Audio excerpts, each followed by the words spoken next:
Baik saudara-saudara, hari ini kita akan belajar dan tema kita adalah Allah itu benar. Ya. Ada banyak ayat Alkitab yang mengatakan bahwa Allah itu benar. Saya kasih beberapa saja. Ulangan 32. Gunung batu yang pekerjaannya sempurna. Karena segala jalannya adil, Allah yang setia dengan tiada kecurangan, adil dan benar dia. Dia benar. Yeremia 10 ayat 10, nats pembimbing tadi. Tetapi Tuhan adalah Allah yang benar. 1 Yohanes 5 ayat yang ke-20, ya di bagian akhir dikatakan dia adalah Allah yang benar. Dan banyak ayat tentang ini. Ya, berarti Tuhan itu adalah Allah yang benar. Nah, Allah itu benar atau kebenaran Allah ini adalah satu konsep yang cukup besar di dalam teologi, secara khusus teologi Perjanjian Lama. Dari Gem Aibot dibilang konsep kebenaran Allah dalam teologi adalah pilar yang sangat penting dan fundamental karena menjadi landasan seluruh pemahaman tentang siapa Allah itu, bagaimana dia berinteraksi dengan dunia, dan bagaimana manusia harus meresponnya. Karena itu maka kita penting untuk memahami konsep kebenaran Allah atau konsep Allah itu benar. Nah, hari ini saya akan mengajak kita belajar, waktu kita bilang Allah itu benar, itu maksudnya apa? Apanya yang benar? Nah, kita akan belajar hari ini. Pertama, Allah itu benar artinya dia berbeda atau kontras dengan Allah yang palsu. Karena budaya, konteks budaya pada zaman Alkitab ditulis terutama pada zaman Perjanjian Lama, dunia sedang hidup di dalam penyembahan berhala yang begitu hebat. Boleh dikatakan bahwa seluruh dunia menyembah berhala, menyembah dewa-dewa. Kita bisa melihat orang Mesir itu menyembah dewa yang begitu banyak. Apa saja dijadikan dewa. Katak jadi dewa, belalang jadi dewa, sapi jadi dewa, ular jadi dewa. Semua dewa. Makanya sungai Nil pun dijadikan dewa. Makanya kenapa salah satu tulah di Mesir itu adalah air sungai Nil berubah menjadi darah. Itu karena sungai Nil dianggap dewa. Belum lagi Babel atau Babilonia. Semua dewa-dewa. Bulan jadi dewa, bintang jadi dewa, matahari, rasi bintang, semua jadi dewa. Makanya kenapa Tuhan pakai bintang untuk menuntun orang Majus dari Babylon atau dari Persia sana. Karena alat yang disembah oleh orang kafir justru dipakai Tuhan untuk membawa orang pada Kristus.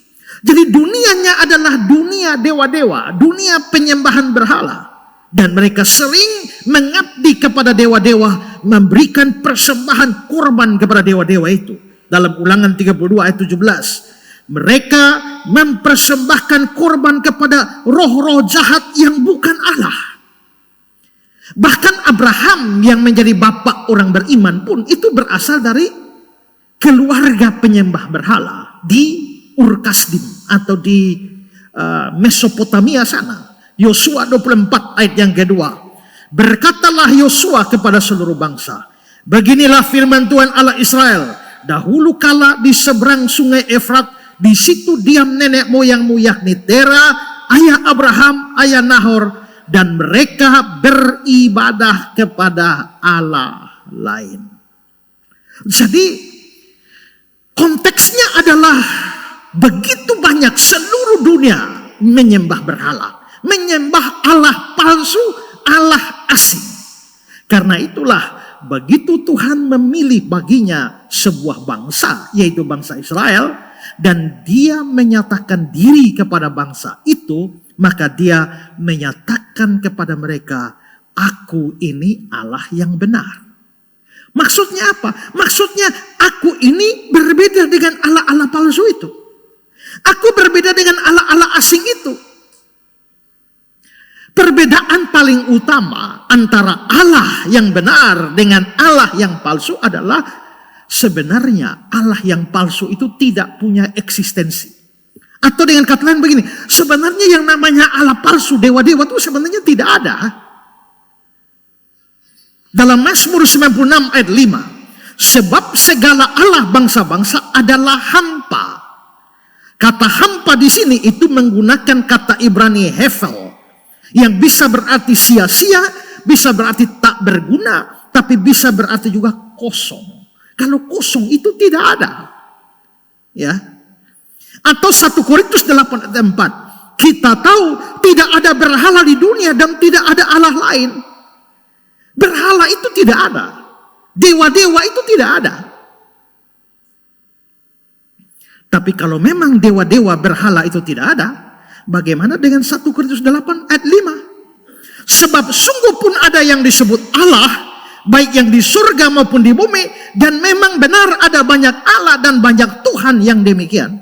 Apakah ini bertentangan? Tidak. Saudara lihat ayat itu, Allahnya diberi tanda kutip, Tuhannya diberi tanda kutip. Artinya begini, sebenarnya mereka itu tidak ada, tidak punya eksistensi. Mereka tidak ada sebagai suatu being, sebagai suatu keberadaan eksistensial, tapi itu ada di dalam iman atau keyakinan. Apakah yang namanya Spiderman itu benar-benar ada? Tidak ada kan? Tapi ada dalam imajinasi kita gara-gara film Amazing Spider-Man.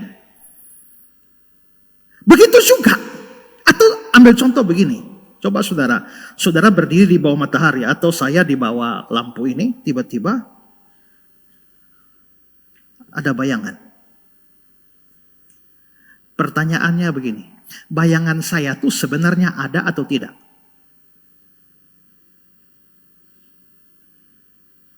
Kalau ada, bayangan saya terbuat dari apa? Materinya apa? Tapi ada, Pak. Tapi kan begini, kok tidak ada? Meskipun ada bayangan di tanah, bayangan tidak memiliki materi. Tidak bisa disentuh, tidak bisa dipegang. Begitu pula sebenarnya dewa-dewa itu tidak benar-benar ada secara eksistensi, hanya objek yang nampak nyata dalam pikiran, di dalam kepercayaan dari banyak orang pada waktu itu. Tapi biarpun bayangan itu sebenarnya tidak nyata, tapi banyak orang kan bisa lihat bayangan. Bisa lihat. Jadi kalau tidak ada, kenapa bisa dilihat? Kalau memang ada, kenapa tidak bisa dipegang? Kenapa tidak bisa disentuh? Ya. Nah, bayangan ada karena bias antara posisi kita dengan cahaya. Tapi bayangan itu, bayangan orang itu tidak ada secara eksistensial, eksis. Nah, begitu juga dengan dewa-dewa itu. Dewa-dewa itu ada di dalam iman orang-orang kafir. Ada di dalam kepercayaan, ada di dalam keyakinan, pikiran orang-orang penyembah berhala. Tapi itu sebenarnya tidak benar-benar ada. Jadi dengan kata lain begini, tidak ada makhluk yang namanya dewa A, dewa B, dewa C, itu tidak ada sebenarnya. Hanya ada satu saja, setan. Dewa Molok, dewa Kamos, dewa Dagon, tidak ada itu. Dewa laut, dewa langit, dewa bumi, itu tidak ada itu. Orang Timor asli itu mempunyai kepercayaan ada dewa yang menguasai langit. Namanya Uis Neno. Neno itu artinya langit. Makanya yang fam-fam Neno itu dari langit. Neno Bais, Neno Bahan, Neno Tek, Abineno, dan Neno-Neno yang lain. Itu dari langit. Ada kaitan dengan dewa. Uis Neno. Tapi ada dewa yang berkuasa atas bumi namanya Uis Afu.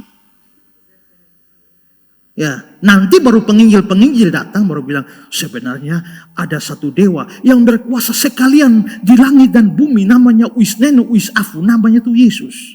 Makanya pada waktu diterjemahkan lagu Amazing Grace di dalam bahasa Timur, Uis Neno lo amat mendekat. Itu konsep dari dunia penyembahan berhala sebenarnya, tapi kontekstualisasi. Nah, itu perbedaan mendasar Allah yang benar dengan Allah yang palsu. Itu perbedaan paling mendasar itu pada eksistensi. Allah yang benar itu ada, eksis. Sementara Allah palsu itu sebenarnya tidak ada secara eksistensial. Hanya ada dalam iman dan kepercayaan. Tapi selanjutnya Alkitab memberitahu kita, karena ini dunia penyembahan berhala, maka Alkitab memberitahu kita bedanya Tuhan Allah yang benar dengan Allah-Allah palsu itu di mana saja. Pertama, Allah yang benar itu pencipta, sedangkan Allah palsu itu ciptaan atau buatan. Coba lihat Yeremia 10. Tetapi Tuhan adalah Allah yang benar. Setelah itu ayat 12, Tuhan yang menjadikan bumi. Tuhan yang benar itu yang menjadikan bumi. Dia pencipta. Tapi bagaimana dengan Tuhan atau Allah palsu? Ayat 3 dan 4 dari pasal yang sama. Sebab yang disegani bangsa-bangsa adalah kesia-siaan. Bukankah berhala itu pohon kayu yang ditebang orang dari hutan, yang dikerjakannya dengan pahat oleh tangan tukang kayu? Orang memperindah dengan emas perak, memperkuatnya dengan paku dan palu supaya jangan goyang. Jadi ini dewa-dewa ini dibuat dari paku, palu, kayu. Mazmur 115, berhala-berhala mereka adalah perak dan emas, buatan tangan manusia. Jadi Allah palsu dibuat. Allah yang benar itu membuat. Allah yang benar mencipta. Allah yang palsu itu dicipta. Nah, kalau Allah-Allah buatan manusia, maka sebenarnya yang Allah siapa sih? Yang dibuat atau yang membuat? Kedua, Allah yang benar itu hidup, sedangkan Allah yang palsu itu mati, dan karena mati maka dia tidak bisa bikin apa-apa. Yeremia 10. Tetapi Tuhan adalah Allah yang benar, dialah yang hidup. Ayat 11, beginilah harus kamu katakan kepada mereka, para Allah, maksudnya Allah palsu, para Allah yang tidak menjadikan langit dan bumi. Tidak bisa bikin apa-apa dia. Mazmur 115, berhala-berhala mereka adalah perak dan emas buatan tangan manusia, mempunyai mulut tapi tidak dapat berkata-kata, mempunyai mata tetapi tidak dapat melihat, mempunyai telinga tapi tidak dapat mendengar, mempunyai hidung tetapi tidak dapat mencium, mempunyai tangan tetapi tidak dapat meraba-raba, mempunyai kaki tetapi tidak dapat berjalan, dan tidak dapat memberi suara dari kerongkongannya. Habakuk 2, apakah gunanya patung pahatan yang dipahat oleh pembuatnya? Apakah gunanya patung tuangan pengajar dusta itu? Karena pembuatnya percaya akan buatannya, padahal berhala-berhala bisu belaka yang dibuatnya. Celakalah orang yang berkata kepada sepotong kayu, terjagalah, dan kepada sebuah batu bisu, bangunlah. Masakan dia itu mengajar? Memang dia bersalutkan emas dan perak, tapi roh tidak ada sama sekali di dalamnya. Jadi ini patung-patung berhala itu sebenarnya itu mati semua. Makanya kalau kamu sampai takut dengan patung-patung itu kebodohan sebenarnya. Dia tidak bisa bikin apa-apa. Itu perbedaan kedua. Perbedaan ketiga, Allah yang benar itu, karena dia hidup, dia dapat menolong umatnya. Sementara Allah palsu karena mati tidak bisa buat apa-apa, dia tidak bisa menyelamatkan umatnya. Jangankan menyelamatkan umatnya, menyelamatkan diri sendiri saja tidak bisa. Yesaya 45. Tiada berpengetahuan orang-orang yang mengarak patung dari kayu, yang berdoa kepada Allah yang tidak dapat menyelamatkan. Tidak ada Allah lain, tidak ada Allah selain daripadaku. Akulah yang adil juru selamat, tidak ada yang lain kecuali aku. Berpalinglah kepadaku, biarkanlah dirimu diselamatkan. Allah yang benar itu bisa menyelamatkan. Allah yang palsu, berdoa kepada dia pun sia-sia karena dia tidak bisa menyelamatkan. Yesaya pasal 46. Orang mengeluarkan emas dari dalam kantongnya, menimbang perak dengan dacing. Mereka mengupah tukang emas untuk membuat Allah dari bahan itu. Lalu mereka menyembah juga sujud kepadanya. Mereka mengangkatnya ke atas bahu dan memikulnya. Soalnya dewa tidak bisa jalan sendiri, maka harus dikokok.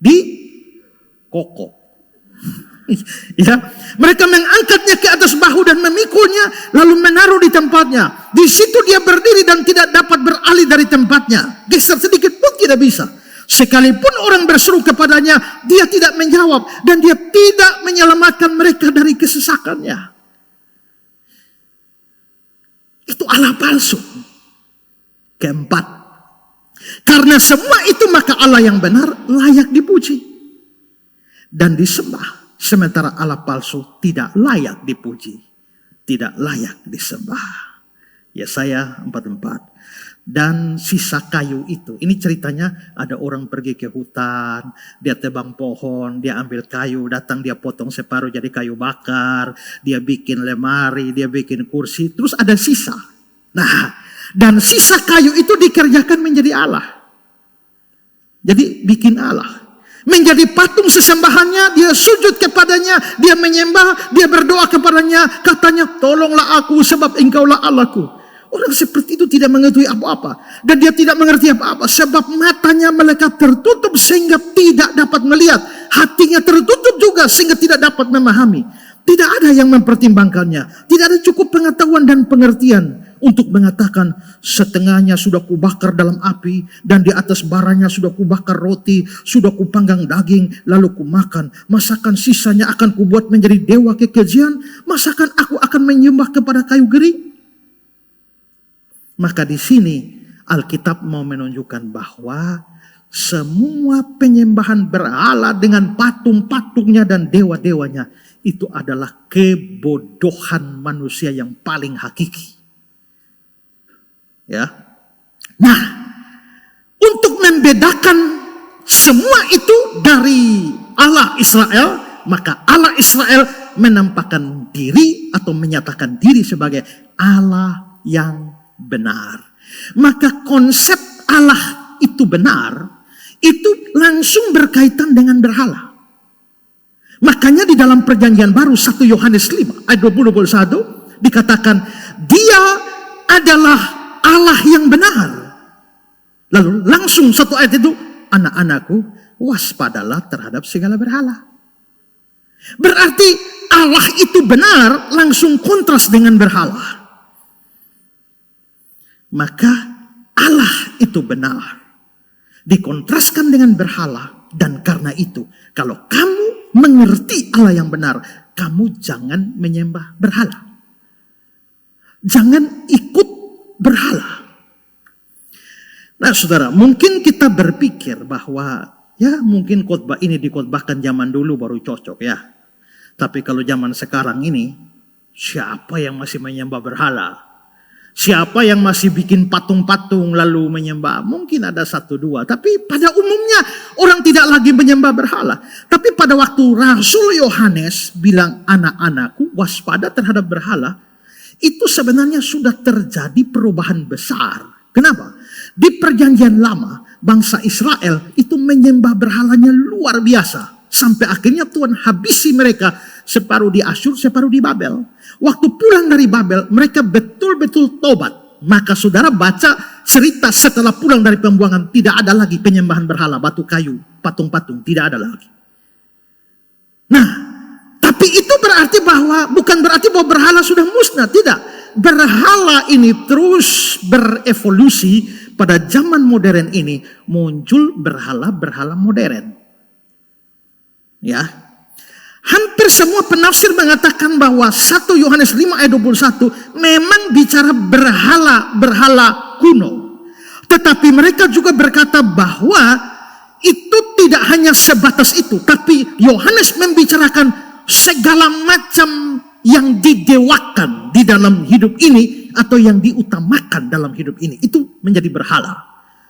Dalam pulpit komentari dari Joseph Exel, dia bilang bagi seorang Kristen, apapun adalah berhala jika dia merampas tempat Allah di dalam hati. Entah itu orang, sistem, proyek, kekayaan, atau apapun. Semua perampasan semacam itu termasuk dalam cakupan nasihat Sang Rasul. Waspadalah terhadap segala berhala. Di hatimu ada Tuhan. Tapi kalau sampai ada yang merampas tempat Tuhan di dalam hatimu, nah itu berhala.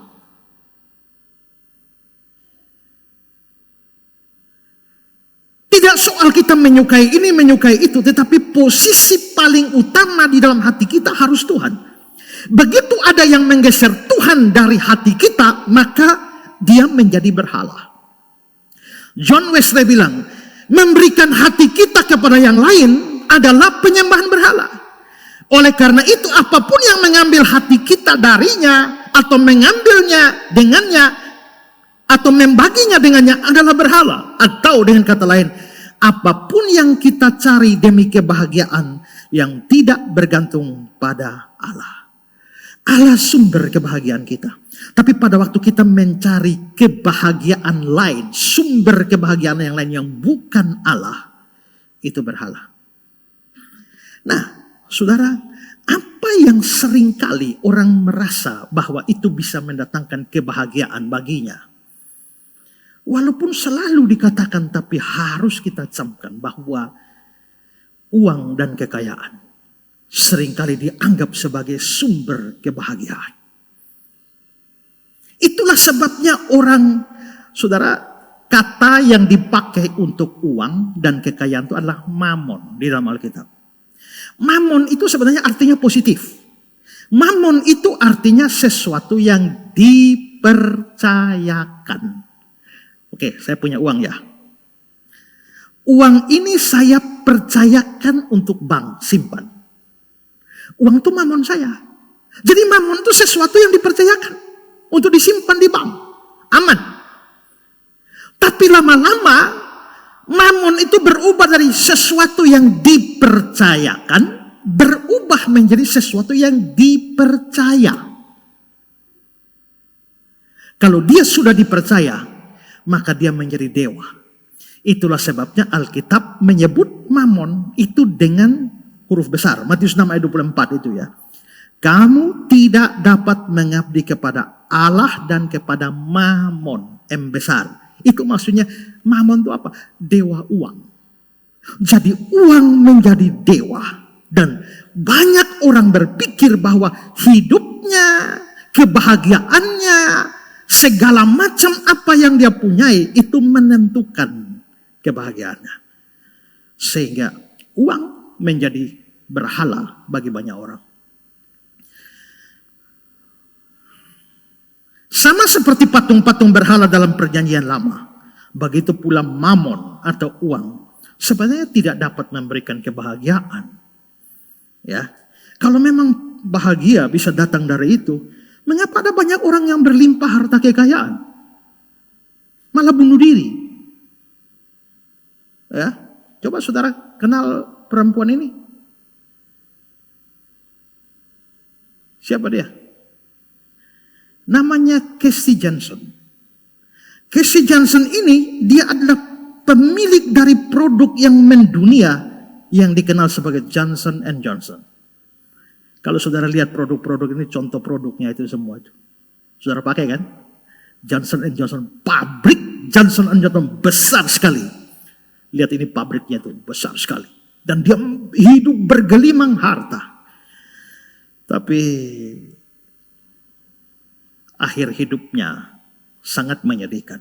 Dia merasa kesepian dan merasa tidak ada yang bisa memahami dia, tidak ada yang bisa mengerti dia, dan dia tidak bisa mendapatkan penghiburan dari seluruh kekayaan yang ada. Bahkan mamanya dia anggap tidak peduli dia. Dia mulai terlibat dengan obat-obat terlarang, overdosis dan mati, meninggalkan seluruh kekayaan yang begitu banyak. Kita perlu uang, ya. Tapi kita harus sadar bahwa uang ada batasnya. Uang relevan untuk hal-hal tertentu. Tapi sebenarnya uang bisa beli banyak hal. Tapi ada lebih banyak hal yang tidak bisa didapatkan dari uang. Makanya orang bilang begini, kalau kau mau tahu kau kaya, coba hitung apa yang kau miliki yang tidak bisa dibeli dengan uang. Kalau banyak kau kaya. Tapi kalau kamu hanya punya mobil, orang lain juga bisa beli mobil. Kamu punya rumah, orang lain juga bisa punya rumah. Kamu punya villa, orang lain juga bisa punya villa. Kamu punya pesawat pribadi, orang lain juga bisa punya. Dan kalau ada uang, semua itu bisa. Pikirkan apa yang kamu punya, yang orang punya uang berapapun tidak bisa beli. Itu baru kamu kaya sesungguhnya.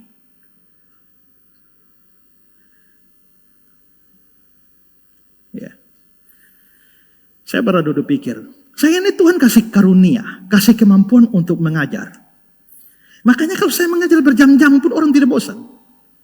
Lalu satu kali saya pikir, seandainya Tuhan datang, Ezra, saya tawar, saya cabut karunia mengajar, dan saya beri karunia kesembuhan ilahi. Kamu doa orang apa saja di mana saya sembuh semua. Kau pilih yang mana?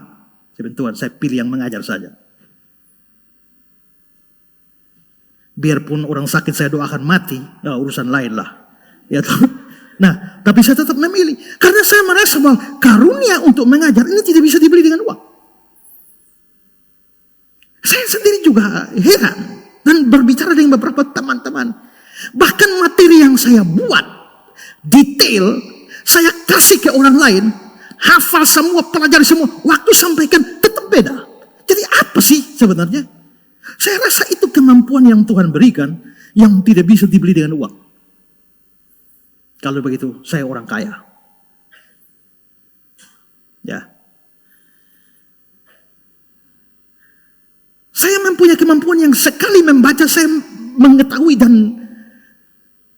mengembangkannya secara luar biasa. Tadi pagi baru saya baca satu komentar di YouTube. Ini pendeta paling pintar sejagat raya. Saya merasa keterlaluan sebenarnya. Dia setelah puji saya, ini pendeta paling pintar sejagat raya. Semoga tetap rendah hati. Saya mau balas, kalau mau saya tetap rendah hati, jangan pujian mereka kayak begini. Itu bikin hancur. Ya. Tapi saya menyadari itu, bahwa ada hal-hal di dalam diri saya yang tidak bisa dibeli dengan uang. Dan itu kekayaan sesungguhnya. Ada kalimat terkenal, what money cannot buy. Uang dapat membeli rumah, tapi tidak dapat membeli keluarga yang menyenangkan. Uang dapat membeli tempat tidur, tapi bukan tidur yang nyenyak.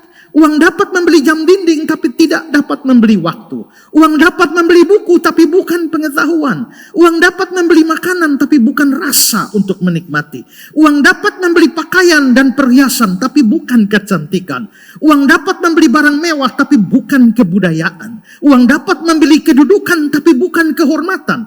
Uang dapat membeli darah, tapi bukan kehidupan. Uang dapat membeli obat, tapi bukan kesehatan. Uang dapat membeli seks, tapi bukan kasih. Uang dapat membeli agenda, tapi bukan masa depan.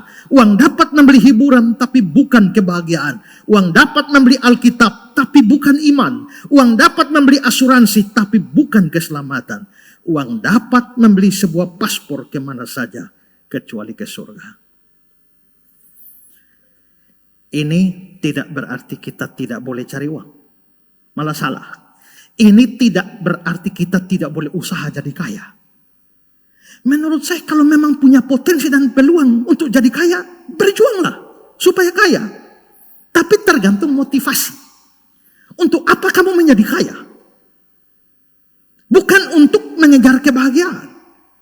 Tapi misalnya saya merasa saya orang yang berpotensi untuk mencari uang dengan baik. Saya bisa jadi kaya. Supaya apa? Saya bisa jadi berkat bagi orang lain. Saya bisa jadi berkat bagi pekerjaan Tuhan. Dan yang paling penting, waktu kamu cari uang, kamu harus tahu posisimu di mana. Di atas uang atau di bawah uang. Maksudnya begini, kamu itu jadi tuannya uang atau hambanya uang. Menjadi salah kalau uang menjadi bosmu dan kamu menjadi anak buahnya, budaknya, hambanya. Makanya dalam Lukas 16:15 semua itu didengar orang-orang Farisi, hamba-hamba uang itu. Berarti ada orang yang hamba uang. Tapi kalau ada orang yang hamba uang, artinya ada orang yang tuannya uang. Kalau hamba uang, hidupmu diatur oleh uang. Tapi kalau tuannya uang, kamu yang atur uang. Ya, ingat, uang itu adalah hamba yang baik. Tapi tuan yang jahat. Uang itu hamba yang baik, tapi tuan yang jahat. Ingat Bapak, habis ini naik status ya. Ya. Nah, Allah kembali pada Allah itu benar. Artinya dia beda dengan semua berhala. Ia berbeda kontras dengan semua Allah palsu dan berhala-berhala. Karena itulah kita menggantungkan hidup kita, termasuk di tahun yang baru ini, pada Allah yang benar. Bukan yang palsu-palsu itu. Ya. Dan sekali lagi, bekerjalah keras. Jangan jadi pemalas. Tuhan juga tidak suka orang malas. Tuhan juga tidak suka orang pasif. Tuhan mau ya, lihat tuh semutul ya. Kerja keras. Zaman sekarang bukan hanya kerja keras dan kerja cerdas. Karena kalau kamu hanya keras saja, kamu diguling oleh teknologi. Ya kan? Nanti lama-lama coba dulu. Berapa orang pengusaha wartel coba. Sekarang di mana semua? Habis semua kan? Ya. Lama-lama itu satpam lain habis semua. Kenapa? Karena kita pakai robot saja. Ya. Teknologi makin menggunakan mesin dan lama-lama kalau dokter-dokter manual bisa habis itu. Karena orang sudah pakai Halodoc.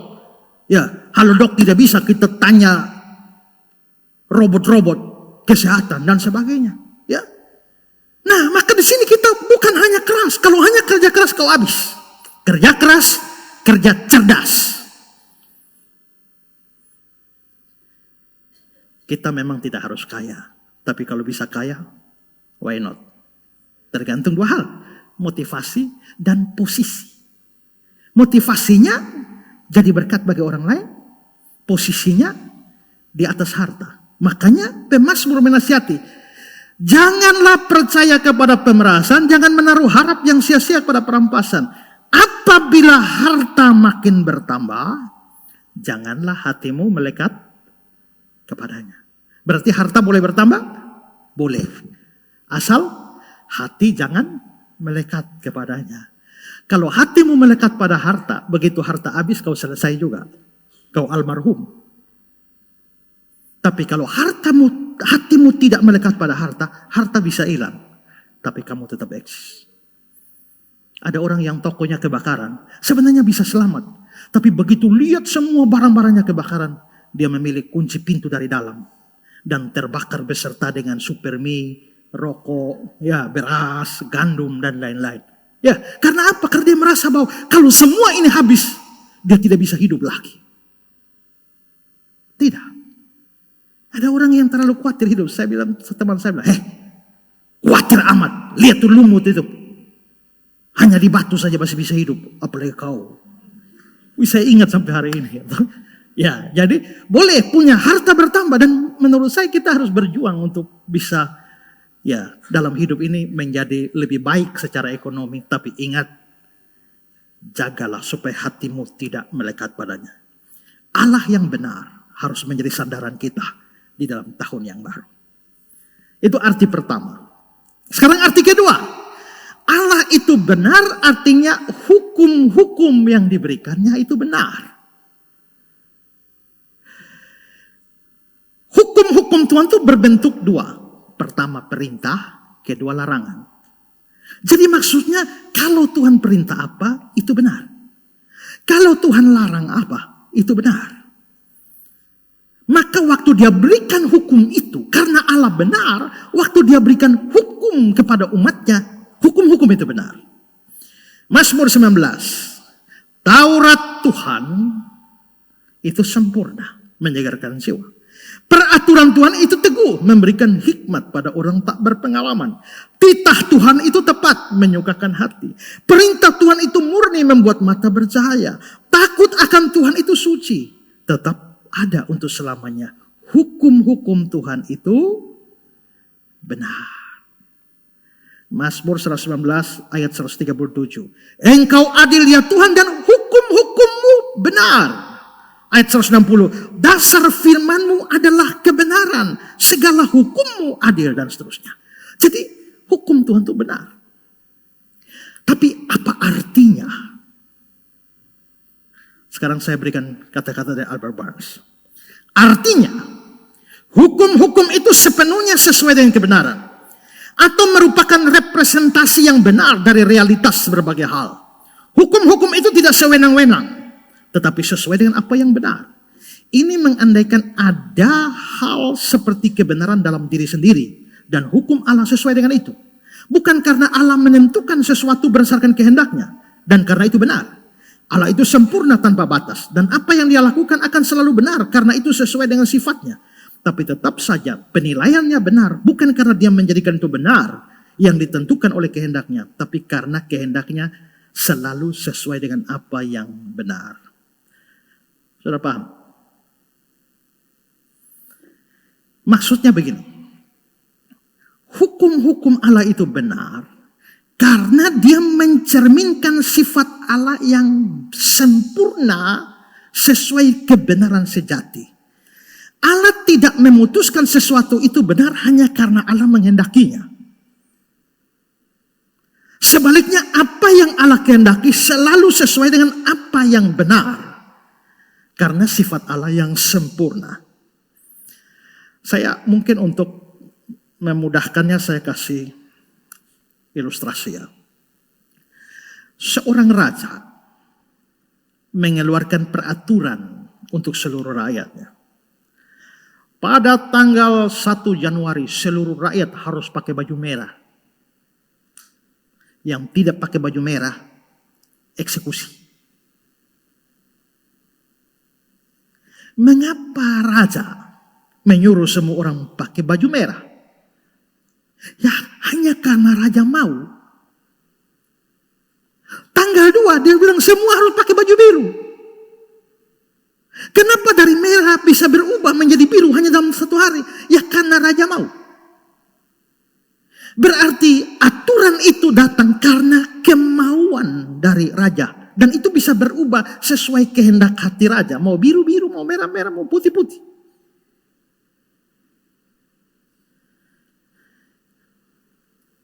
Itu namanya kebenaran. Raja omong benar. Harus ikut aturan. Hukumnya, jadi hukum harus pakai baju merah. Besoknya hukum harus pakai baju biru. Itu bukan didasarkan pada satu prinsip kebenaran. Tapi pada kehendak raja. Nah, kebenaran Tuhan itu bukan begitu. Bukan karena Tuhan tentukan ya karena dia Tuhan jadi ya mau tidak mau benar. Bukan. Ada satu standar kebenaran dari dirinya yang membuat Tuhan berbuat ikut standar yang dibangun dari dirinya sendiri. Dengan kata lain, dia tidak bisa sesuka hatinya melawan prinsip kebenaran yang bersumber dari dirinya. Oke. Saya kasih gambaran lagi. 2 tambah 2, 4. Pernyataan ini benar. 2 tambah 2, 4. Bukan karena seorang ahli matematika menghendaki supaya 2 tambah 2, 4. Sebaliknya, dia hanya mengungkapkan sesuatu yang sudah benar dalam realitas matematika. Bahwa 2 tambah 2, 4. Sekarang, kalau tadi raja suruh pakai baju merah. Benar itu karena raja mau. Sekarang, 2 tambah 2, 4. Itu tidak peduli kau mau atau tidak. Ya kan? Dengan kata lain, ada standar matematika. 2 tambah 2 itu 4. Tidak butuh persetujuanmu. Tidak butuh kamu kehendaki itu atau tidak. Itu ada standar. Jadi kebenaran Tuhan itu berdasarkan standar itu. Standar yang bersumber dari dirinya. Dan bukan karena dia sewenang-wenang. Hukum Allah itu sesuai kebenaran sejati. Allah menyatakan kebenaran sebagaimana adanya berdasarkan sifatnya yang sempurna dan benar. Sama seperti ahli matematika tidak bisa mengubah 2 tambah 2, 4. Allah tidak mungkin bertindak dan menetapkan hukum yang bertentangan dengan sifatnya.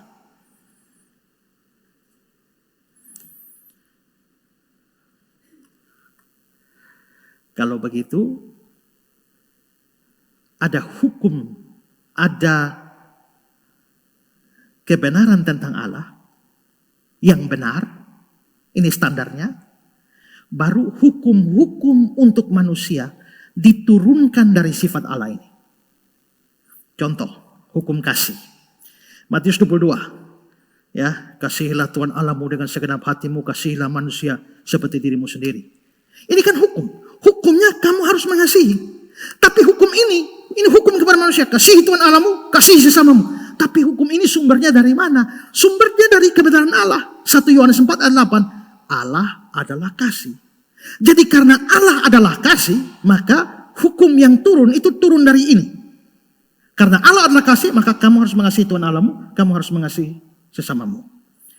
Hukum pengampunan. Ya, Matius 6 itu, jikalau kamu mengampuni dosa kesalahan orang, Bapamu mengampuni kamu. Kamu tidak mengampuni, Bapamu tidak mengampuni. Maka ada hukum supaya harus mengampuni orang. Tapi hukum harus mengampuni ini sumbernya dari mana? Dari Allah yang Maha Pengampun.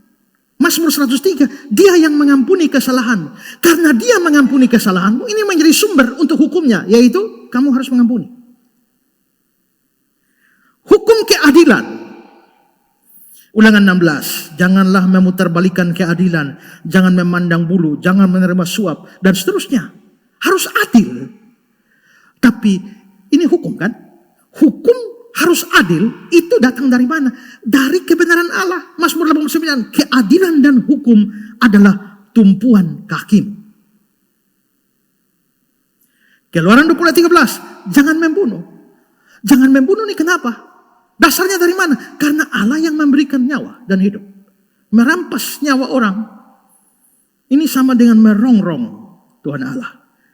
Jangan berdusta, Keluaran 20:16, jangan mengucapkan saksi dusta. Ini hukum, tapi hukum ini sumbernya dari mana? Sumbernya dari sifat Allah. Bilangan 23:19, Allah bukan manusia sehingga dia berdusta. Allah tidak tahu berdusta. Kalau Allah tidak berdusta, maka hukumnya itu sesuai di atas. Dengan kata lain, ada sifat Allah yang menjadi sumber seluruh hukum. Jadi Allah tidak bisa sewenang-wenang bikin apa saja, perintah apa saja, tapi melanggar sifatnya sendiri. Tidak bisa. Nah, maka hukum Allah mencakup perintah dan larangan, itu representasi dari kebenaran sejati.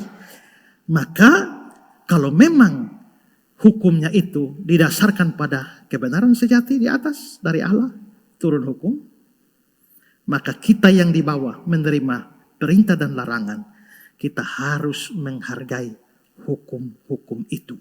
Karena hukum itu benar. Seringkali yang jadi persoalan kita adalah kita enggan melakukan firman karena kita merasa firman itu bertentangan dengan pikiran kita, pertimbangan kita, perasaan kita, kebiasaan kita atau budaya kita. Itu yang bikin sulit kita melakukannya. Contoh, Tuhan memerintahkan supaya kalau ada musuh, kamu bukan hanya tidak boleh buat jahat, tapi harus buat baik. Matius 5. Kasihilah musuhmu dan berdoalah bagi mereka yang menganiaya kamu. Kalau orang aniaya kamu, berdoa kasih dia. Lukas 6. Aku berkata, kasihilah musuhmu, berbuat baik kepada orang yang benci kamu. Kira-kira firman ini enak tidak? Ya, kita kan sulit karena secara alamiah kecenderungan kita itu adalah membalas. Ya kan? Kecenderungan kita tuh membalas. Bahkan ada orang yang begitu dipukul langsung balik pukul. Setelah itu disadar, aduh maaf ya, beta sudah rencana, ya, refleks. Artinya kita tuh kecenderungan manusia kita tuh adalah suka balas. Kecenderungan kita itu sama seperti Lamek. Kejadian 4. Aku telah membunuh seorang laki-laki karena dia melukai aku. Membunuh seorang muda karena dia memukul aku sampai bengkak. Dipukul aku balas. Sekalian dengan bunganya. Itu kecenderungan kita kan? Atau seperti Yoab. Ketika Abner kembali ke Hebron, Yoab membawanya sebentar ke samping di tengah-tengah pintu gerbang. Seakan-akan hendak berbicara dengan dia dan dengan diam-diam kemudian ditikapnya dia di sana. Pada perutnya sehingga mati, membalas darah Asael adiknya. Balas dendam. Jadi saudara bayangkan, pada waktu kecenderungan alamiah kita adalah membalas, tapi tiba-tiba hukum Tuhan bilang, berbuat baiklah kepada mereka, berdoalah bagi mereka. Kita menjadi sukar kan? Karena hukum Tuhan bertentangan dengan naluri alamiah. Tapi hari ini kita belajar bahwa hukum Tuhan benar. Karena itu tidak peduli kecenderungan alamiah kita seperti apa. Karena hukum Tuhan itu benar, maka kita harus belajar untuk mengasihi musuh. Contoh lain, ada perintah supaya kalau ada orang susah, lu tahu ada orang susah, jangan diam, tolong. Galatia 6 ayat 2, bertolong-tolonglah menanggung bebanmu. Tapi banyak orang sukar melakukan ini. Kita saja makan susah, boro-boro tolong lulai. Ya, saya ini yang butuh ditolong. Ya kan? Ini kan kecenderungan kita kan begitu. Kita merasa bahwa gak masuk akal, sudah kekurangan semacam ini masih tolong orang. Kalau saya limpah-limpah tolong masuk akal. Tapi kalau saya sedang susah, saya harus tolong orang lagi. Atau ya firman bilang suruh kasih persembahan persepuluhan lagi. Tidak kasih persepuluhan saja mau mati nih. Apalagi kasih. Kan begitu kita selalu berpikir. Hukum Tuhan kita tolak karena kita merasa bahwa itu tidak cocok dengan pertimbangan kita. Tapi kalau Tuhan kasih hukum dan itu sumbernya kebenaran, maka hukumnya benar. Kalau itu benar, itu pasti mendatangkan hal yang baik bagi kita. Karena kita berpikir, kalau saya begini saja tolong orang bagaimana? Ya. Sudah begini mau kasih persepuluhan lagi. Yang kita tidak sadari adalah bahwa kalau kita melakukan firman-Nya, Tuhan tuh tidak kekurangan cara untuk menolong kita kan? Ada seorang ibu diusir dari rumahnya oleh suaminya. Keluar dari rumah tidak boleh bawa apa-apa. Hanya pakaian di badan saja. Usir dia, tidak boleh balik ke rumah ini. Wanita ini begitu sedih. Tapi anehnya dia susah menangis. Dia kepengen menangis karena dia merasa kesedihan akan mengalir melalui air mata. Tapi ternyata mau menangis susah. Sudah coba-coba menangis. Merangsang diri menangis tapi tidak bisa menangis juga. Jadi dia merasa kayaknya perlu stimulus lain. Begitu dia jalan-jalan di kota tiba-tiba dia lihat ada satu tempat duka. Dia pikir ini tempat duka pasti suasananya berduka. Mungkin setelah saya masuk ke sana suasana duka membuat saya bisa menangis. Akhirnya tidak kenal itu siapa yang berduka. Dia nyelonong masuk saja. Dia lihat satu bapak tua di situ. Langsung dia berlutut di jenazah itu dan dia mulai menangis sejadi-jadinya. Dia bukan menangis si bapak. Tapi dia menangisi dirinya sendiri. Dia menangis sejadi-jadinya. Tanpa dia sadar. Dua wanita di pojok memperhatikan dia. Lalu mereka berbicara. Ini pasti istri ketiga dari si tua bangka itu. Ya kan? Tua bangka ini kaya. Dia mati meninggalkan warisan untuk kita berdua. Istri pertama dan istri kedua. Kalau datang istri ketiga artinya bagian kita harus dibagi 3. Kalau dibagi 3, jatah kita berkurang. Mending kita kasih dia saja seberapa suruh dia pergi. Maka mereka panggil wanita yang menangis. 100 juta, jangan balik-balik lagi ya. Ya kan? Maka dia terima 100 juta dan dia pergi. Dia sudah menangis dan lega sambil menerima 100 juta tanpa mengerti mengapa ada yang bermurah hati kasih 100 juta. Artinya kalau Tuhan mau kasih ini entah cerita benar atau tidak loh ya. Tapi kalau Tuhan mau buka jalan saja kan tidak sulit kan. Ya, hukumnya benar. Dan itu pasti mendatangkan kebaikan. Amsal 19 ayat 17 itu. Dalam Indonesia sehari-hari. Menolong orang miskin sama seperti memberi pinjaman kepada Tuhan. Nanti Tuhan juga yang membalas. Dan ini benar. Beberapa hari yang lalu kami di keluarga ngobrol-ngobrol. Saya cerita tentang seorang hamba Tuhan yang sedang susah. Rupanya adik saya Edwin ambil inisiatif. Minta nomor rekening pendeta itu. Saya kasih. Dan dia transfer untuk pendeta itu. 1 hari kemudian, adik saya ini memposting di grup keluarga kami. Ini postingannya begini. Puji Tuhan, kemarin kasih Pak itu 1 juta. Hari ini langsung Tuhan ganti via Bapak yang lain 1 juta. Coba saudara pikir. Saya berpikir, kalau dia tidak kasih, mungkin juga yang dia dapat juga tidak dapat juga.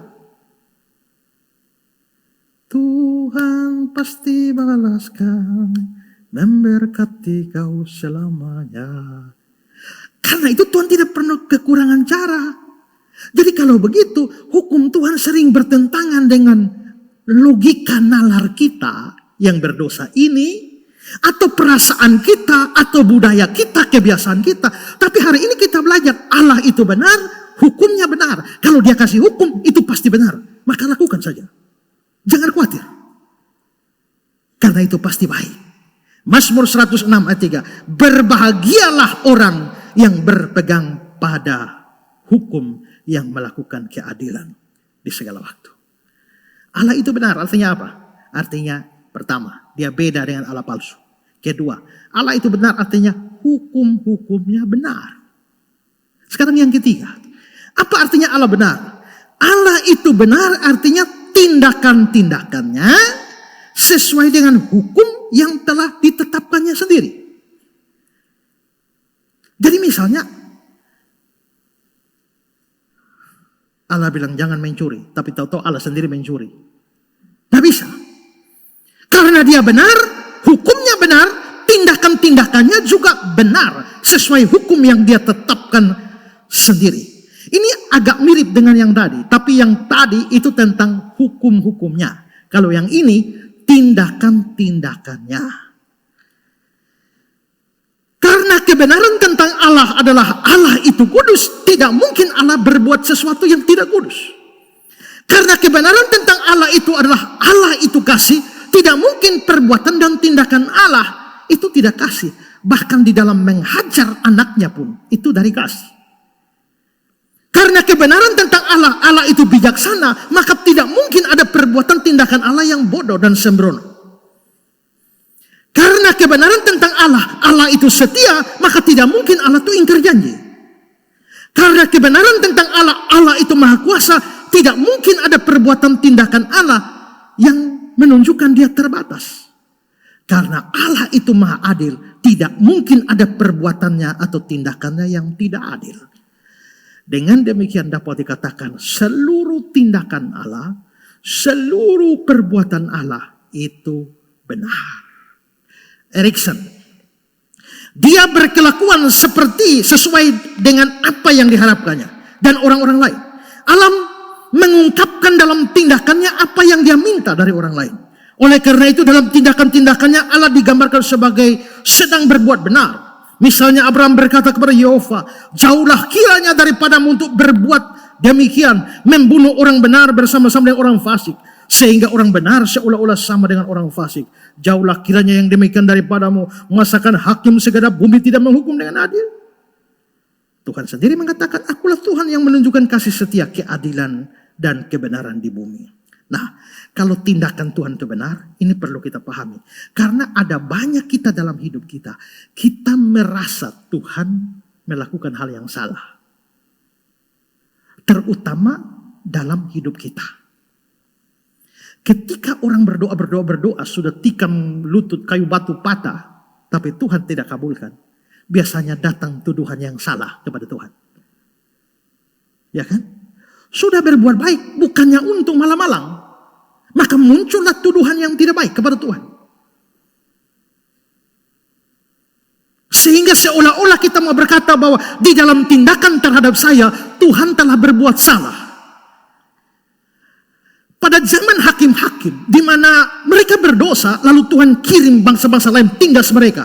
Termasuk bangsa Midian itu menindas orang Israel. Lalu pada waktu Tuhan mau membangkitkan Gideon, Gideon seolah-olah mempertanyakan kasih dan kuasa Tuhan. Hakim-hakim 6, jawab Gideon kepadanya, Tuanku, jika Tuhan menyertai kami, mengapa semua ini menimpa kami? Di manakah segala perbuatan-perbuatannya yang ajaib? Yang diceritakan nenek moyang kami kepada kami ketika mereka berkata, bukankah Tuhan telah menuntun kita keluar dari Mesir? Tetapi sekarang Tuhan membuang kami dan menyerahkan kami ke dalam cengkeraman orang Midian. Gideon menuduh Tuhan tidak lagi menyertai umatnya, dan Tuhan berbuat salah. Tuhan telah membuang kami. Perbuatan Tuhan itu benar, tapi Gideon menganggap Tuhan telah berbuat salah. Pada zaman Yehezkiel, ketika Israel dibuang ke dalam pembuangan, lalu Orang-orang Israel yang menderita waktu itu merasa bahwa kenapa Tuhan menghukum kami, itu kan dosa nenek moyang kami, bukan kami. Nah, maka mereka merasa Tuhan telah berbuat salah karena Tuhan menghukum kami atas dosa nenek moyang kami. Itu kan tidak adil. Yesaya 18 ayat 25. Tetapi kamu berkata, tindakan Tuhan tidak tepat. Mereka mempersoalkan Tuhan tidak tepat. Tuhan bilang apa? Dengarlah dulu hai kaum Israel, apakah tindakanku yang tidak tepat atau tindakanmu yang tidak tepat? Saya menghukum kalian, dosa nenek moyang sekalian dosa kalian juga. Tapi mereka salah paham, mereka pikir hanya karena dosa nenek moyang Tuhan hukum saya. Mereka menuduh Tuhan tidak tepat. Zaman Maliaki juga, waktu mereka menderita, mereka kasih salah Tuhan. Maliaki 1 ayat 2, Tuhan bilang, aku mengasihi kamu. Tapi Israel bilang apa? Kamu berkata, dengan cara bagaimana engkau mengasihi kami? Tuhan bilang, aku mengasihi kamu. Israel bilang, dengan cara bagaimana? Saya sakit begini, Tuhan mengasihi. Saya menderita begini, Tuhan mengasihi. Saya miskin begini, Tuhan mengasihi. Dengan kata lain, mereka persalahkan Tuhan. Pemazmur pasal 73 juga, dia lihat ini. Orang-orang jahat ini kok hidup enak ya. Tidak tahu gereja, tapi makan minum lancar ya. Sehat-sehat. Tapi saya yang rajin gereja, rajin melayani, rajin ikut Tuhan, aku hidup sengsara malah petaka setiap hari. Ini Tuhan adil atau tidak? Mazmur 73. Sesungguhnya itulah orang fasik. Mereka menambah harta benda, senang selamanya. Sia-sia sama sekali aku pertahankan hati yang bersih. Membasuh tanganku tanda tak bersalah. Namun sepanjang hari aku kena tulah, kena hukum setiap pagi. Diprotes Tuhan, kayaknya Tuhan salah deh. Masa orang fasik hidup enak? Orang benar hidup sengsara. Ayub juga, Ayub menderita. Di awalnya dia bagus. Tapi di ujung-ujungnya, di tengah-tengah itu, dia mulai mengeluh dan persalahkan Allah. Lihat Ayub pasal 7. Ayub bilang, kalau aku berbuat dosa, apakah yang telah kulakukan terhadap engkau, ya penjaga manusia? Mengapa engkau menjadikan aku sasaranmu, sehingga aku menjadi beban bagi diriku? Dan mengapa engkau tidak mengampuni pelanggaranku, dan tidak menghapuskan kesalahanku? Karena sekarang aku terbaring dalam debu, lalu engkau akan mencari aku, tapi aku tidak ada lagi. Dengan kata lain, Ayub mau berkata, Tuhan kayaknya salah deh, kasih saya menderita ini. Kalau kita dengar doktrin predestinasi, Tuhan sebelumnya telah menetapkan, memilih orang-orang yang diselamatkan. Sebagian orang yang lain Tuhan tidak pilih. Reaksi orang apa? Kayaknya Tuhan tidak adil ya. Coba lihat Roma 9. Sebab waktu anak-anak itu belum dilahirkan, anak-anak ini adalah Esau dan Yakub, dan belum melakukan yang baik yang jahat, supaya rencana Allah tentang pemilihannya diteguhkan bukan berdasarkan perbuatan, tapi berdasarkan panggilannya. Dikatakan pada Ribka, anak yang tua akan menjadi hamba anak muda. Seperti ada tertulis, aku mengasihi Yakub dan membenci engkau. Jika demikian, apa yang hendak kita katakan? Apakah Allah tidak adil? Doktrin predestinasi seringkali membuat orang mencap Allah tidak adil. Kayaknya Allah salah deh di dalam konsep pemilihan. Nah, dalam pengalaman kita juga begitu kan?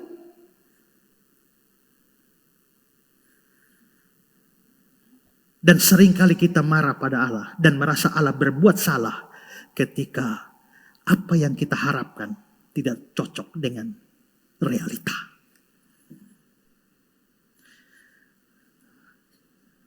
Orang sering merasa lebih pintar dari Allah, lebih bijak dari Allah. Seharusnya Allah begini, seharusnya Allah begitu. Mestinya begini, mestinya begitu. Saya ingat cerita Yusuf Roni. Satu orang sementara duduk-duduk beristirahat di bawah pohon beringin. Ya, lalu dia lihat ke atas, dia lihat ada buah pohon beringin yang kecil. Dan dia bilang, kayaknya Tuhan tidak adil. Masakan pohon beringin badannya gede seperti ini, buahnya cuma sepotong begini. Sementara pohon semangka hanya merayap di tanah, tapi kasih buah kaboak seperti ini. Kayaknya Tuhan tidak adil. Mestinya pohon beringin sebesar ini kasih buah sebesar ini. Yang merayap itu kasih biji-biji begini. Sementara dia ngomong dan dia berpikir, tiba-tiba jatuhlah sebuah biji beringin hantam di hidung. Bak! Waktu itu Tuhan adil. Seandainya pohon beringin buahnya seperti semangka, hantam di hidungnya, pesek ke dalam. Ya. Nah, jadi kita Seringkali begitu, kita berpikir begitu, Tuhan tidak adil, Tuhan salah. Tapi hari ini kita dengar, Tuhan itu benar. Artinya apa? Tindakannya benar. Tidak peduli kita paham atau tidak paham. Dia benar. Jalan-jalannya benar. Ulangan 32. Gunung batu yang pekerjaannya sempurna karena segala jalannya adil. Allah yang setia dengan tiada kecurangan, adil dan benar dia. Dia tidak curang. Jadi jangan tuduh Allah macam-macam. Mazmur 145 ayat 17. Tuhan itu adil atau benar dalam segala jalannya, kudus dalam segala perbuatannya. Maka kita harus tiru Ayub di awal penderitaan. Jangan di nanti. Di awal penderitaan, Ayub 1. Dengan telanjang aku keluar dari kandungan ibuku. Dengan telanjang aku kembali ke dalamnya. Tuhan yang memberi, Tuhan yang mengambil, terpujilah nama Tuhan. Dalam semuanya Ayub tidak berbuat dosa dan tidak menuduh Allah berbuat yang kurang patut. Erikson berkata, karena Allah itu benar serta memenuhi hukum yang ditetapkan sendiri, kita dapat mengandalkannya. Dia senantiasa jujur dalam segala urusan. Kita tidak perlu takut atau khawatir untuk menjalin hubungan dengan dia. Karena itu yang salah paham dengan Tuhan Allah, bertobat ya.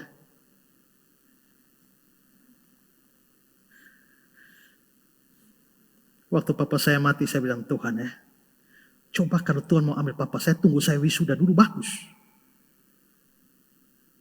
Karena akhirnya saya wisuda tanpa papa saya. Pada papa saya sekian lama menunggu-nunggu, dia kan sudah tunggu-tunggu saya wisuda. Kalau memang Tuhan mau cabut nyawanya, kenapa tidak tunggu saya wisuda? Tapi saya seolah-olah lebih paham dari Allah ya. Dan lebih bijak dari Allah ya. Dan menganggap bahwa mengambil nyawa ayah saya sebelum saya wisuda adalah sebuah kesalahan. Tapi kita belajar, tindakan Allah itu benar. Terakhir, Allah itu benar artinya dia menjadi sumber segala kebenaran. Allah itu benar, dia sumber segala kebenaran. Artinya segala kebenaran itu berasal dari Allah. Tidak ada sumber lain dari sebuah kebenaran. Hanya Allah. Louis Berkhof. Oleh karena ketidaksempurnaan inilah, maksudnya ketidaksempurnaan dalam ciptaan, maka dia Allah sumber segala kebenaran. Bukan saja dalam cakupan moral dan agama, tapi juga dalam segala bidang ilmiah. Maksudnya adalah kebenaran itu di mana saja, itu pasti dari Allah. Yohanes 14 ayat 6, kata Yesus, akulah kebenaran. Yesus menyatakan bahwa dia adalah kebenaran itu sendiri. Dia manifestasi dari kebenaran Allah. Kebenaran yang ada di dalam dirinya tidak bisa ditawar-tawar, tidak bisa digantikan oleh apapun. Mazmur 119 ayat 160. Dasar firman-Mu adalah kebenaran. Artinya semua kebenaran itu datangnya dari Tuhan. Ini berimplikasi pada dua hal. Pertama, Allah melalui firman-Nya adalah kebenaran mutlak atau absolut, objektif, dan universal. Apa maksudnya? Begini saudara, setelah era modern lewat, kita masuk era postmodernisme. Era postmodernisme itu mengusung salah satu filsafat, namanya filsafat postmodernisme. Inti dari filsafat postmodernisme adalah menolak adanya kebenaran absolut yang universal. Jadi maksudnya gini, yang disebut benar-benar itu tidak ada sebenarnya. Yang benar-benar itu tidak ada sebenarnya. Karena apa?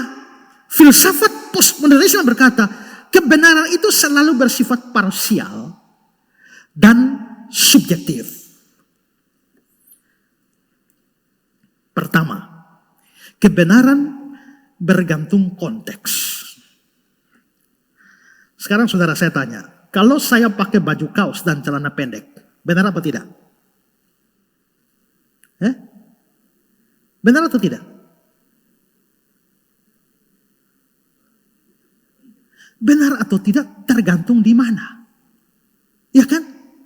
Kalau lagi ngumpul-ngumpul dengan teman di pantai, itu benar. Tapi misalnya menghadiri rapat sidang sinode, lalu saya pakai celana pendek dengan baju kaos, itu menjadi salah. Kalau begitu pakai baju kaos dan celana pendek itu benar atau salah? Nggak bisa ditentukan. Tergantung konteks. Ya. Ngomong dengan berteriak-teriak suara keras, benar atau salah? Tergantung. Kalau lagi nonton di stadion sepak bola, maka kita teriak-teriak maju, maju, maju. Benar. Tapi waktu kamu mengunjungi pasien di rumah sakit, lalu kamu teriak-teriak, jadi salah. Kalau begitu benar dan salah itu tidak ada yang disebut benar, benar, benar. Itu tidak ada. Benar itu tergantung konteks. Kedua, kebenaran itu tergantung persepsi individu. Dua orang makan bakso. Begitu makan bakso, ini bakso yang bukan takar sendiri itu ya, atau tak usah bakso lah. Mie. Ya, mie hot plate. Begitu sudah disediakan, dua orang makan yang sama. Lalu yang satu bilang, ini apa? Pedis sekali. Yang satu, kok tidak pedis ya? Kenapa bisa begitu? Karena yang satu bilang pedis sekali, dia tidak terbiasa makan pedis. Tapi yang satu bilang, kok nggak rasa ya? Karena dia masternya pedis. Berarti ini pedis atau tidak? Waduh, ini pedis sekali. Itu benar? Belum tentu. Tergantung persepsi individu. Kebenaran tergantung waktu. Oke, kalau pernyataan Ibu Sonya ini gemuk. Benar atau salah? Tergantung waktu. Kalau itu mengacu kepada tahun 2000 awal, saudara salah. Karena dia langsing. Tapi kalau itu mengacu kepada tahun 2020-an ke atas, itu benar. Betul. Saudara kalau lihat foto Ibu Sonya tahun 2000-an, langsing luar biasa. Tapi 2020-an ke atas ini, sebaiknya saya tidak lanjutkan. Ya, kalau begitu kan kebenaran itu tergantung kapan kan? Itu menjadi benar pada satu waktu, menjadi salah pada waktu yang lain. Lalu, apa lagi? Kebenaran itu bergantung tempat atau budaya. Pada waktu saya jadi mahasiswa teologi pertama kali ikut kakak tingkat melayani di wilayah Kediri, berkunjung ke rumah jemaat. Lalu dikasih teh atau kopi. Lalu kakak tingkat saya bisik, Esra, jangan minum teh atau kopi kasih habis. Usahakan waktu 1/4 berhenti sudah. Saya bilang, kenapa kak? Karena budaya di sini menganggap kalau kasih teh, kopi begitu lu minum kasih habis lu rakus. Padahal di tempat yang lain, kalau lu minum sampai begini, itu namanya lu tidak menghargai. Orang sudah kasih kopi lagi, sudah kasih gula lagi, masak air lagi panas. Lu hanya minum begini, lu tidak menghargai yang memberi. Jadi sebenarnya minum dan kasih sisa 1/4 itu benar atau tidak? Tergantung budaya atau kebiasaan orang. Di sana itu menjadi bagus karena lu tahu diri tidak rakus. Tapi di sini lu menjadi kurang ajar karena lu tidak menghargai yang memberi. Ya.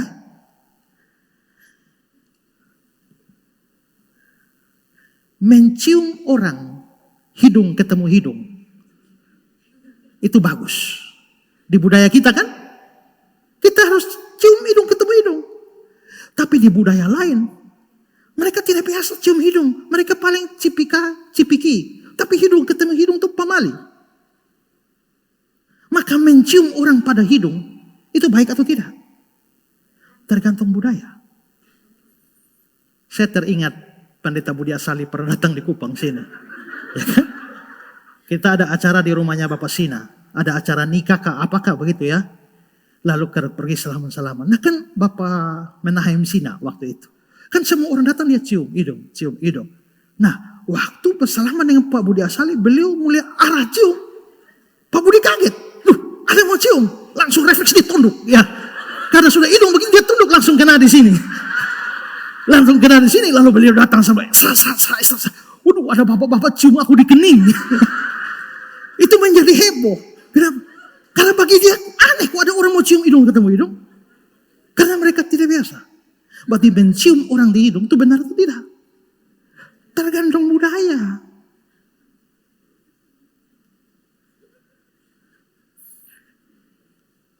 Ada sebuah kampung di Afrika. Etika paling tinggi dalam menyambut tamu adalah membiarkan istrimu tidur dengan tamu itu malam ini. Kalau kamu tidak izinkan istrimu tidur dengan tamu, kamu orang tidak tahu diri. Penghargaan kepada tamu, izinkan istrimu tidur dengan dia. Ada yang tanya, Pak itu di Afrika mana? Jangan. Rahasia. Ya. Tapi bagi kita, ini kurang ajar itu ya. Kurang ajar. Tapi di sana itu penghormatan. Kalau begitu kebenaran tergantung budaya. Maka yang namanya kebenaran mutlak, absolut, universal itu tidak ada. Nah ini filsafat postmodernisme. Karena itu maka yang namanya benar, sungguh-sungguh benar itu tidak ada. Itu hanya berlaku secara parsial. Maka penerapannya jadi bahaya. Penerapannya bahwa klaim-klaim agama yang benar itu pun tidak mutlak. Itu hanya berlaku parsial. Maka ketika orang Kristen berkata, Yesus satu-satunya jalan keselamatan. Ya itu untuk kalian saja. Untuk Islam tidak berlaku. Untuk Hindu Buddha tidak berlaku. Jadi memang Yesus satu-satunya jalan benar. Tapi untuk Kristen. Maka di situ apa dasarnya kita memberitakan Yesus. Satu-satunya jalan kepada orang lain. Tidak ada lagi. Karena itu tidak usah penginjilan. Masing-masing sudah punya kebenaran sendiri-sendiri kok. Kenapa memaksakan kebenaran agamamu kepada orang beragama lain? Ini efek dari tidak ada kebenaran universal. Sekarang gini, coba pikir ini secara filosofis, logis. Kalau yang benar itu tidak ada, sekarang saya bertanya, apakah pandangan yang mengatakan bahwa yang benar itu tidak ada, itu benar atau tidak? Paham? Mengerti kah? Yang benar tidak ada. Yang sungguh-sungguh benar tidak ada. Lalu pandangan yang bilang sungguh-sungguh benar tidak ada itu benar atau tidak? Kalau itu benar, maka itu sudah langsung membuktikan bahwa yang benar itu ada.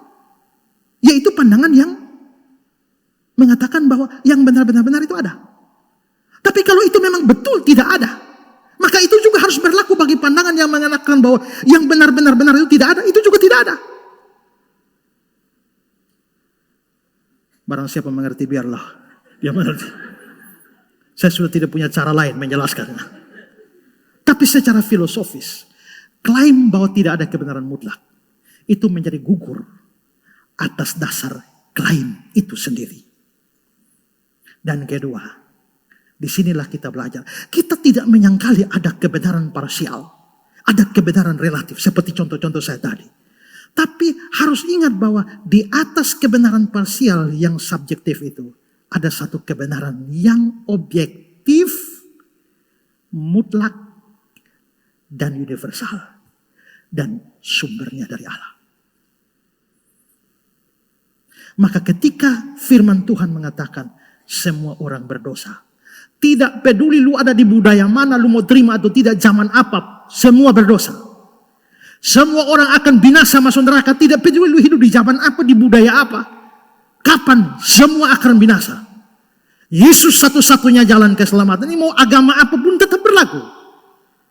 Ini namanya kebenaran universal dan objektif. Ketika dunia mulai dipengaruhi postmodernisme yang melahirkan ajaran pluralisme, Alkitab firman Tuhan muncul sebagai kebenaran objektif. Karena yang gak masuk akal kalau kebenaran itu selalu bergantung orang. Coba gini, saya jual minyak tanah. Pak Minggus datang di rumah beli 1 jergen. 1 jergen berapa? 20.000. Pak Minggus kasih uang 50.000. Lalu saya kembalikan uang 10.000. Pak Minggus protes. Kenapa kembalikan 10.000? Uang 50.000. Minyak 1 jergen 20.000, harusnya kembali 30.000. Karena apa? 50.000 kurang 20.000, 30.000. Menurut saya akan jawab, kan itu menurut Bapak. Kalau menurut saya, 50.000 kurang 20.000, 10.000. Jangan paksakan kebenaranmu kepada kebenaranku. Karena apa yang menurutmu benar, menurut saya belum tentu benar. Nah ini kan dunia jadi kacau kan? Karena semua orang akan bergerak berdasarkan apa yang dia pahami sebagai benar. Ujian, 5 tambah 5, 17. Ibu guru marah, kenapa marah? Menurut saya 17 ibu mau apa? Jadi kan kacau kan? Jadi tidak bisa. Harus ada kebenaran yang mutlak dan universal. Dan itu datang dari Tuhan. Paling terakhir. Dimanapun kebenarannya ditemukan, sumbernya pasti Allah. Karena dia satu-satunya sumber. Nah, ingat. Allah memperkenalkan diri kepada manusia itu namanya wahyu. Revelation. Di dalam teologi Kristen ada 2 macam wahyu. Namanya pertama wahyu umum. Allah namanya umum. Allah memperkenalkan diri dengan cara-cara yang umum kepada semua manusia pada segala zaman. Dimanapun dia hidup, kapanpun dia hidup, agamanya apa, bangsanya apa. Tuhan kasih kebenaran umum. Nanti baru Tuhan kasih wahyu khusus. Wahyu khusus itu Alkitab dan Yesus. Maka hanya orang percaya yang dapat wahyu khusus. Tapi semua orang, biar orang kafir pun dapat wahyu umum. Lewat apa Pak? Ya lewat alam semesta saja orang sudah bisa kenal Allah. Langit menceritakan kemuliaan Allah. Cakrawala memberitakan perbuatan tangannya. Kan Tuhan kasih langit. Langit menceritakan kemuliaan Allah. Orang Islam bisa lihat langit? Bisa. Hindu, Buddha, Konghucu, ateis, komunis? Bisa. Berarti semua dapat wahyu umum. Nah hanya dosa merusak wahyu umum. Tapi masih ada puing-puing kebenaran dari wahyu umum. Karena itu kebenaran yang bersifat puing-puing ini itu bisa tersebar di mana-mana. Di dalam semua manusia. Jadi jangan mengatakan bahwa kebenaran hanya ada di dalam Alkitab dan di luar Alkitab tidak ada kebenaran sama sekali. Itu salah. Ada. Dasarnya apa? Karena Tuhan kasih wahyu umum itu kepada semua orang. Alkitab itu wahyu khusus. Ya. Ada banyak hal yang bisa diketahui di tempat dari umum, tapi tidak bisa didapat kalau tidak ada wahyu khusus. Coba, begitu melihat bunga, ini merah, ini merah, ini merah ini dengan merah ini bisa beda. Harum lagi, betapa Tuhan Maha Kuasa menciptakan bunga yang harum. Berarti kita bisa tahu Allah Maha Kuasa, lihat bunga. Itu wahyu umum. Tapi waktu kamu lihat bunga, kamu tidak bisa tahu ada surga, ada neraka. Tidak bisa kan? Dari mana kalau tahu ada surga dan neraka? Baca Alkitab. Kenapa? Ini wahyu khusus. Tapi hanya sekedar tahu Allah Maha Kuasa, lihat bunga sudah tahu. Tahu Allahu Akbar, lihat bintang-bintang yang besar, sudah tahu Allah Maha Besar. Tapi bahwa Yesus itu Tuhan, tidak bisa kau lihat-lihat pohon, Yesus Tuhan. Nggak bisa. Yesus Tuhan itu wahyu khusus. Nah, karena Allah pernah berikan wahyu umum, percikan-percikan kebenaran diberikan kepada seluruh bumi. Maka percikan-percikan itu masih ada. Maka entah percikan kebenaran ketemu di sana, itu dari Allah. Ketemu di sana, dari Allah. Dari sana, dari Allah. Maka di dalam semua bidang kita bisa menemukan kebenaran. Kebenaran bisa ditemukan dalam alam ciptaan. Hukum gravitasi oleh Newton. Itu diperoleh dari mana? Karena dia lihat pohon apel jatuh dari pohon, shit, ke bawah. Kenapa ya kok dia jatuhnya ke bawah? Kenapa waktu terlepas dari rangkainya pohon buah apel tidak naik? Tapi ke bawah. Hasil pemikiran dan penelitian dia, akhirnya ditemukanlah hukum gravitasi. Apakah hukum gravitasi benar? Benar. Benar. Kalau itu benar, dari mana? Dari Allah. Allah yang bikin hukum gravitasi. Newton cuma menemukan.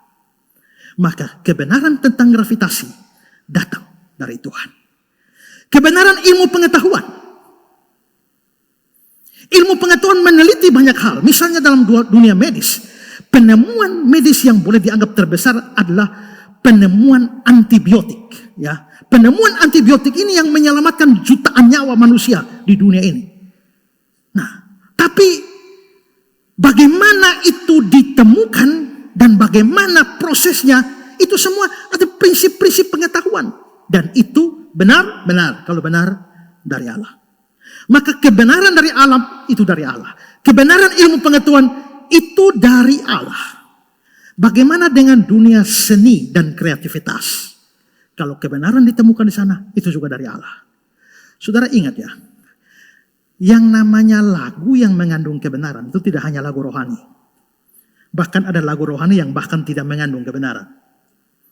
Bisa kesalahan. Tapi lagu-lagu rohani harusnya itu mengandung kebenaran. Tetapi ada lagu-lagu yang non rohani tapi mengandung pesan moral. Dan itu benar. Ya. Contohnya lagu Michael Jackson, Heal the World. Kalau saya kasih tunjuk saja saudara terjemahannya. Ya.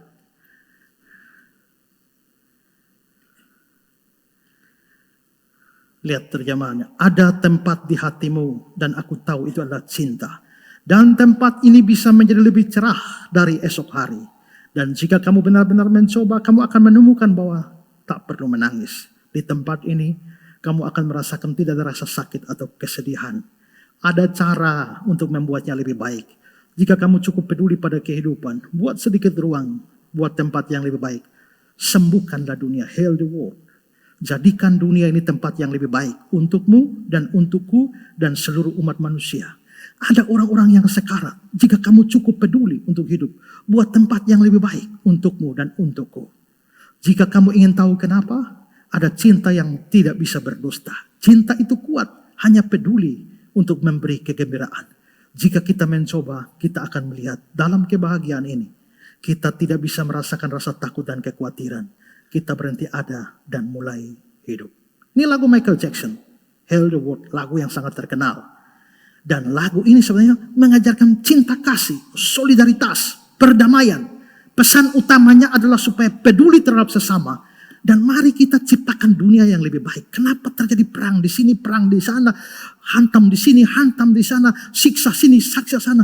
Ini menjadi dunia menjadi tidak lebih baik. Heal the world.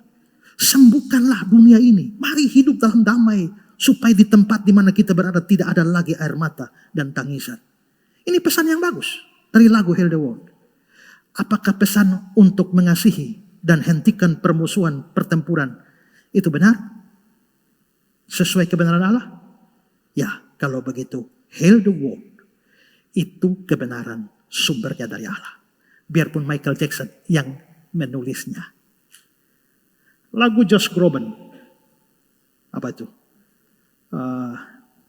You Raise Me Up. Yang aslinya memang bukan untuk Tuhan. You raise me up. Mengajarkan tentang peranan seseorang yang ketika saya lemah dia datang dan mengangkat. Dan itu peranan lagu yang memberi pesan tentang pentingnya menghargai orang yang mengangkat kita. Pada saat kita susah.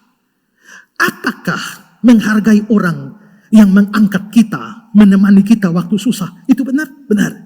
Kalau begitu, kebenaran lagu Josh Groban datang dari Tuhan. Lestari alamku, lestari desaku, di mana Tuhanku menitipkan aku. Lagu itu lagu gomlo. Nilainya apa? Nilai moralnya adalah harus menghargai ciptaan karya Tuhan ini. Jangan rusak. Hargai ciptaan ini. Dan kita punya tanggung jawab memelihara ciptaan Tuhan ini. Itu benar? Maka itu percikan wahyu umum. Kebenaran itu datang dari Allah.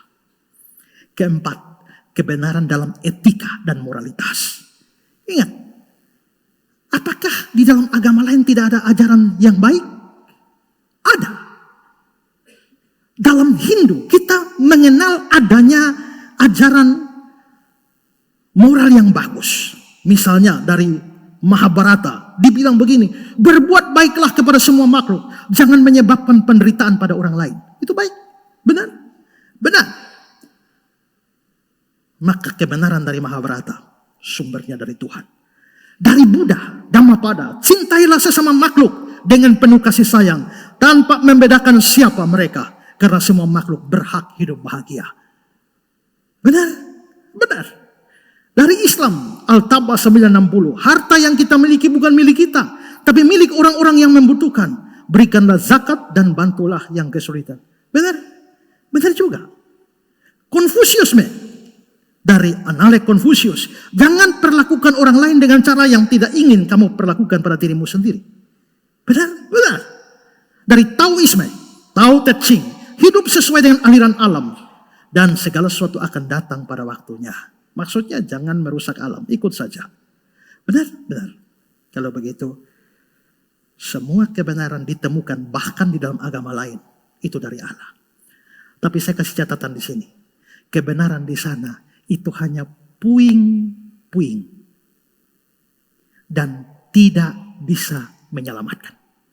Itulah sebabnya kita akui ada ajaran yang baik dalam agama lain. Tapi tidak boleh dari situ, oh karena itu agama lain juga pasti diselamatkan. Tidak. Karena untuk keselamatan harus ada wahyu khusus. Mereka tuh hanya dapat percikan-percikan wahyu umum.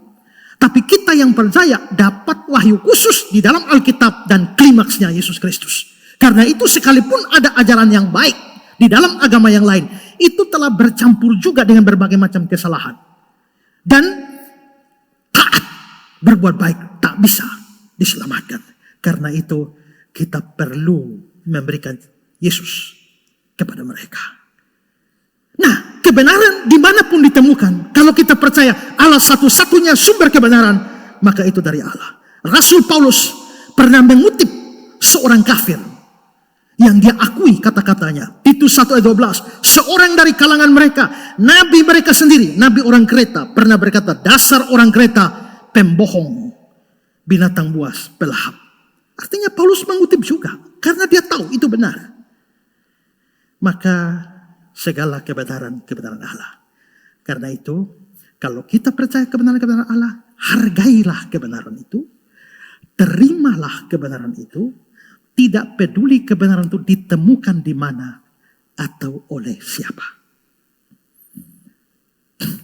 Kebenaran tetap kebenaran dan patut diterima, dihargai, sekalipun disampaikan oleh orang jahat. Kalau ada tukang begal, terus dia ajar anaknya, nah 1 tambah 1 2. Benar? Apakah 1 tambah 1 2 menjadi salah hanya karena bapaknya tukang begal? Tidak. Bapaknya tukang begal itu orang jahat. Tapi yang dia sampaikan 1 tambah 1 2 itu benar. Maka kebenaran itu harus diterima, dihargai, sekalipun datang dari mulut orang jahat. Kebenaran tetap kebenaran, patut diterima dan dihargai, sekalipun disampaikan oleh orang yang tidak melakukannya.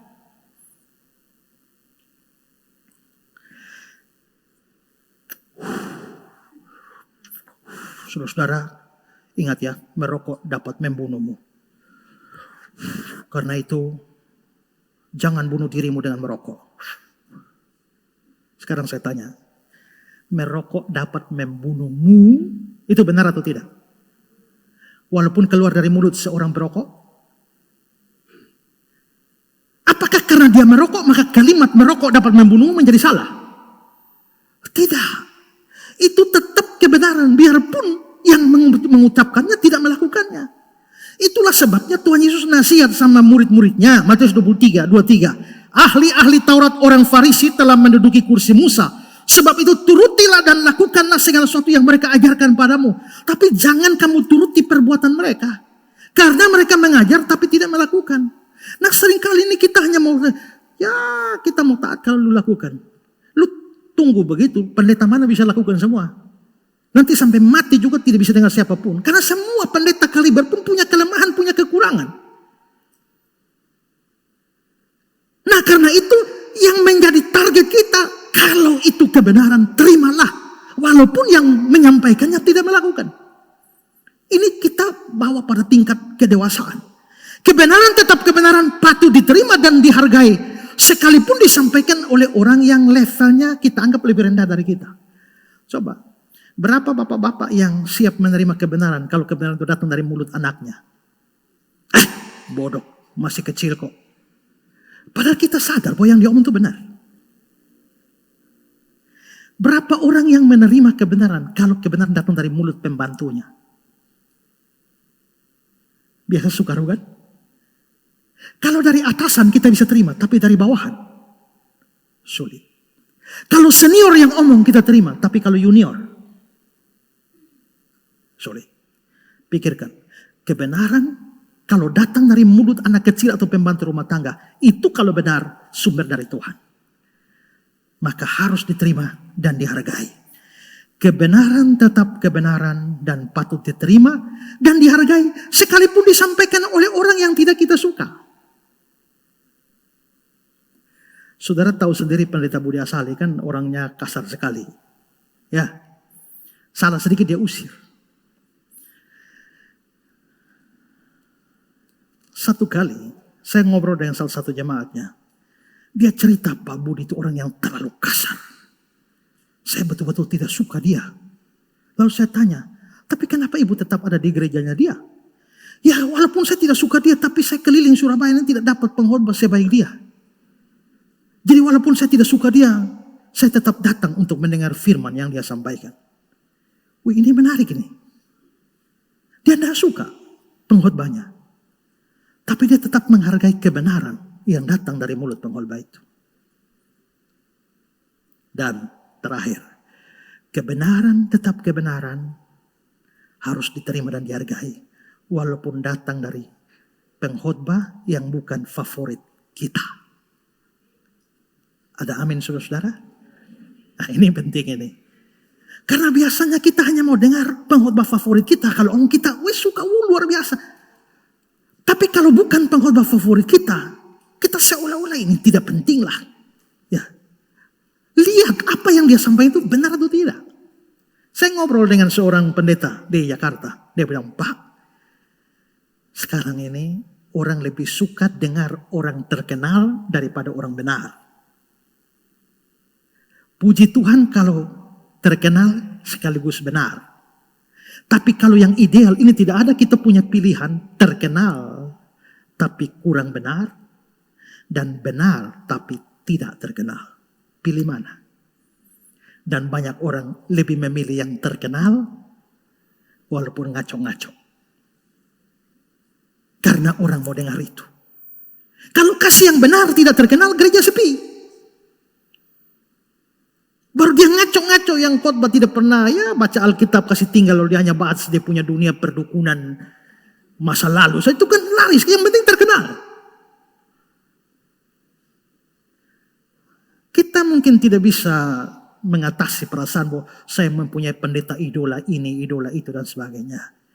Tapi ingat, kalau yang menyampaikan firman Tuhan bukan pengkhotbah idola saudara, tapi keluar dari mulutnya apa? Kebenaran.